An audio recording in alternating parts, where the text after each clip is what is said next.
Yuk mengenal apa saja sih dasar hukum pajak bumi dan bangunan dan apa itu pajak bumi dan bangunan. Dasar hukum pajak bumi dan bangunan. Yang pertama, Undang-Undang Nomor 12 Tahun 1994 tentang pajak bumi dan bangunan.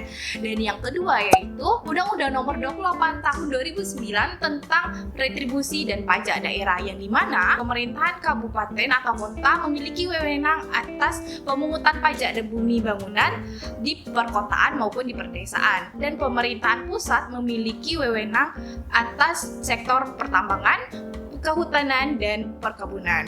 Dan selanjutnya yaitu yang terakhir, peraturan bupati dan peraturan daerah baik kota maupun kabupaten. Nah, selanjutnya apa sih pajak bumi dan bangunan itu? Bumi yaitu tanah maupun perairan dalam dan laut yang ada di kabupaten maupun kota. Sedangkan bangunan yaitu konstruksi tekniknya baik di tanah, perairan dalaman maupun lautan. Nah, apa ya pajak bumi dan bangunan? Pajak bumi dan bangunan yaitu biaya yang harus disetor atas pengenaan tanah dan bangunan yang dimana memiliki keuntungan dan kedudukan sosial ekonomi bagi seseorang maupun badan. Sekarang kita akan mengenal objek, subjek pajak bumi dan bangunan dan yang bukan objek pajak bumi dan bangunan.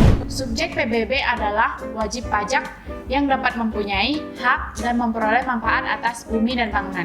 Objek pajak bumi dan bangunan adalah bumi dan bangunan yang dimiliki atau dikuasai oleh orang pribadi dan badan.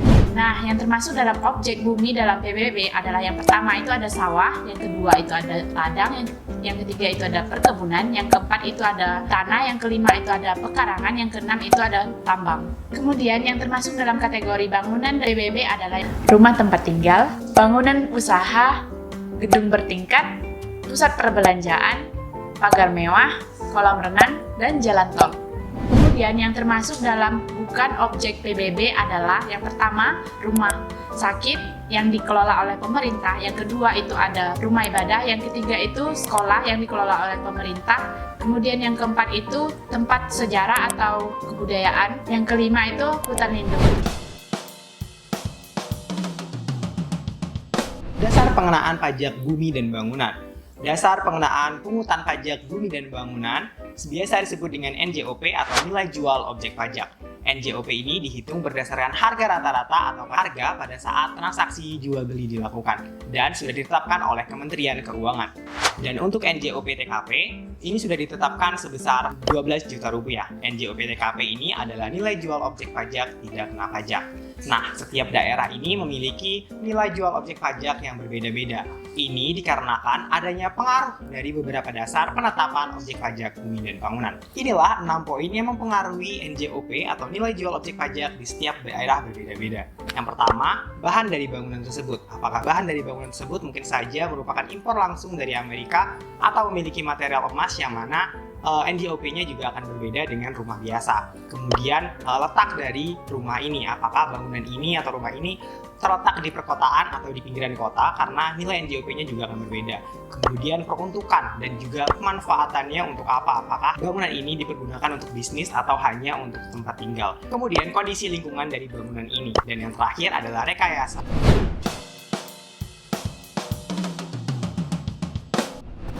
Kali ini kita akan membahas tentang tarif pajak bumi dan bangunan. PBB dapat dihitung dengan mengalihkan tarif dengan dasar pengenaan pajak setelah dikurangi dengan NJOP TKP. Nah, untuk menghitung PBB itu tuh dibagi menjadi dua. Yang pertama untuk NJOP di bawah 1 miliar dan NJOP di atas 1 miliar. Untuk rumus NJOP di bawah 1 miliar, cara menghitung PBB-nya yaitu NJOP dikurangi NJOP TKP dikali 20% dikali 0,5% atau NJOP dikurangi NJOP TKP dibagi dengan 1000. Sedangkan untuk mencari PBB untuk NJOP di atas 1 miliar yaitu dengan cara NJOP dikurangi NJOP TKP dibagi dengan 1000. Nah, sekarang kita akan membahas contoh soal yang pertama yaitu mengenai NJOP yang di bawah 1 miliar.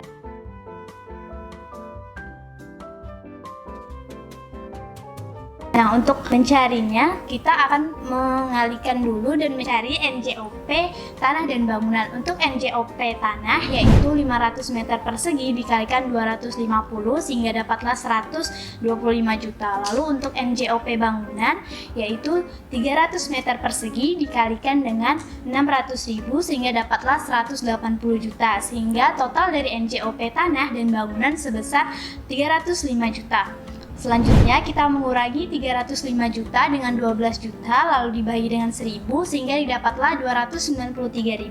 Sehingga dapat disimpulkan pajak bumi dan bangunan yang harus dibayarkan Pak Anto per tahun yaitu sebesar Rp293.000. Selanjutnya kita akan bahas contoh soal yang kedua yaitu NJOP di atas 1 miliar. Bisa menghitungnya dengan mencari NJOP tanah dan bangunan. Untuk NJOP tanahnya sebesar 1000 meter persegi dikalikan dengan 1,5 juta menjadi 1.500.000.000. Lalu yang kedua ada NJOP bangunannya yaitu 800 meter persegi dikalikan dengan 2 juta sehingga didapatkan 1.600.000.000. Berarti total dari NJOP keduanya yaitu 3.100.000.000. Lalu kita kurangi dengan 12 juta dan dibagi dengan 500 sehingga didapatlah 6.176.000. Jadi pajak bumi dan bangunan yang harus dibayarkan oleh Pak Edi adalah sebesar 6.176.000 per tahun. Sekian penjelasan mengenai tarif dan contoh soal pajak bumi dan bangunan.